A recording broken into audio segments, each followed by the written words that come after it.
కొంచెం సైడ్ ఎలా రావాలి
కొంచెం ముందుకెళ్ళిపో.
ఇది ప్రజల తిరుగుబాటు.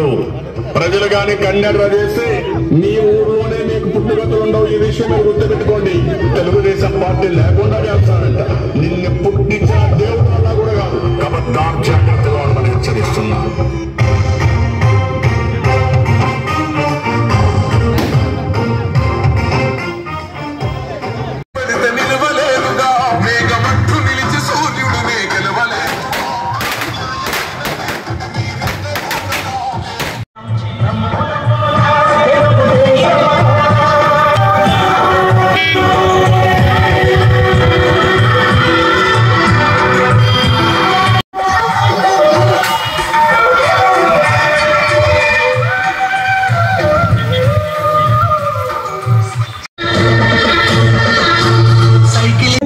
తెలుగుదేశం పార్టీకి గుండెకాయలాగా ఉన్నటువంటి బందరవానిపేట గ్రామం నుంచి మన కార్యక్రమాన్ని మన శంకరాన్ని కూడా మొదలు పెట్టాలని ఈ రోజు ఈ మత్స్యకార గ్రామం తీర ప్రాంతం గంగమ్మ ఒడిలో ఉన్నటువంటి ఈ గ్రామం నుంచే మన శంకరం మొదలు పెట్టడానికి కార్యక్రమాన్ని ఇక్కడ నిర్వహించుకున్నాం.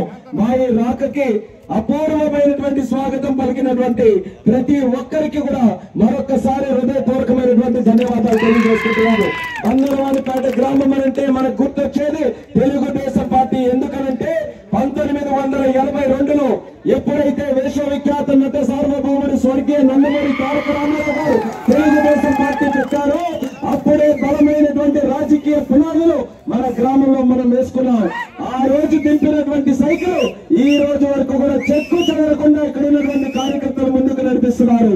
అందుకనే తర్వాత 82 నుంచి ఎన్ని ఎన్నికలు వచ్చినా, ఎన్ని తరాలు మారినా, ఎన్ని పేద ముఖ్యమంత్రులు మారినా తెలుగుదేశం పార్టీ మీద బందరవానిపేట గ్రామానికి ఉన్నటువంటి అభిమానం మాత్రం ఎప్పటి వరకు కూడా చెక్క చెదరలేదని తెలియజేసుకుంటున్నాను. మళ్ళీ అదే అభివృద్ధిని గర్వంగా తెలియజేస్తున్నా. 5 సంవత్సరాలు నష్టపోయారు మత్స్యకారులు అందరూ కూడా. ఒక బోటు బోల్తా పడితే ఒక పైసా సబ్సిడీ కూడా వాళ్ళకి ఎవరికి రావట్లేదు. వాళ్ళ చిరిగిపోతే కొత్త వాళ్ళ కొనుక్కోవడానికి ₹1 రావట్లేదు. ఐస్ బాక్స్ తో ఒక సబ్సిడీ లేదు. లేకపోతే ఈ రోజు మోటార్ బైక్లు మోపెడ్లకి ఈ రోజు ఎక్కడ కూడా ఎటువంటి సహకారం కూడా ప్రభుత్వం నుంచి లేదు. ఇవన్నీ కూడా ఒక పక్కన పెడితే ఈ రోజు మత్స్యకారికులకి అందరికీ కూడా వేట నిషేధ భృతులు అంటున్నారు. ఆ రోజు చంద్రన్న ఉన్నప్పుడు వృత్తి అందిస్తే ఎంతమందికి అందించేవాళ్ళు? ప్రతి మత్స్యకారుడు కూడా అందించేవాళ్ళు. మళ్ళీ అన్న క్యాంటీన్ పెట్టి అన్నార్థుడయ్యాడు మన శంకరన్న కూడా ఈ సందర్భంగా తెలియజేస్తున్నాం. అలాంటి కార్యక్రమాలు చాలా చేశాడు. మరి అదే రకంగా 10 సంవత్సరాలుగా పార్లమెంటు సభ్యుడిగా నేను కూడా పనిచేసి నేను ఎక్కడికి వెళ్ళినా సరే నా మాట గాని, నా పనితీరు గాని, నేను చేసే ఏ కార్యక్రమం గాని నా శ్రీకాకుళం జిల్లా ప్రజలకి గర్వకారణంగా ఉండాలి, శభాష్ అనిపించుకునే విధంగా ఉండాలి. దేశం మొత్తం మీద గర్వంగా తిరిగి మా ఎంపీ రామ్మోహన్ నాయుడు చూడండి చెప్పుకునే స్థాయిలో ఉండాలని ఢిల్లీ నుంచి ఢిల్లీ వరకు కష్టపడి పనిచేయడం జరుగుతుంది. కానీ ఇంకా చాలా ఆలోచనలు ఉన్నాయి. ఇప్పుడే బందరవానిపేట గ్రామానికి చెప్తున్నారు, మీరందరూ కూడా రైతన్న ఓటేస్తాము, మన గుండె శంకరన్ననే గెలిపిస్తాము. పూలన్న ఓటేస్తాము, అసెంబ్లీకి శంకరన్న పంపిస్తాము.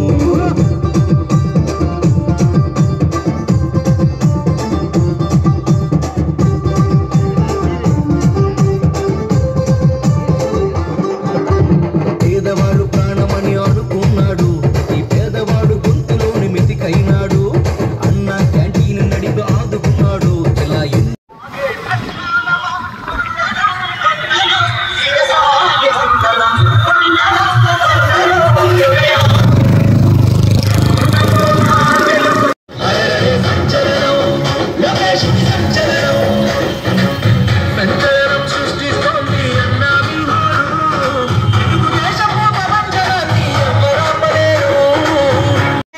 కానీ ఏం జరుగుతుంది మోసం?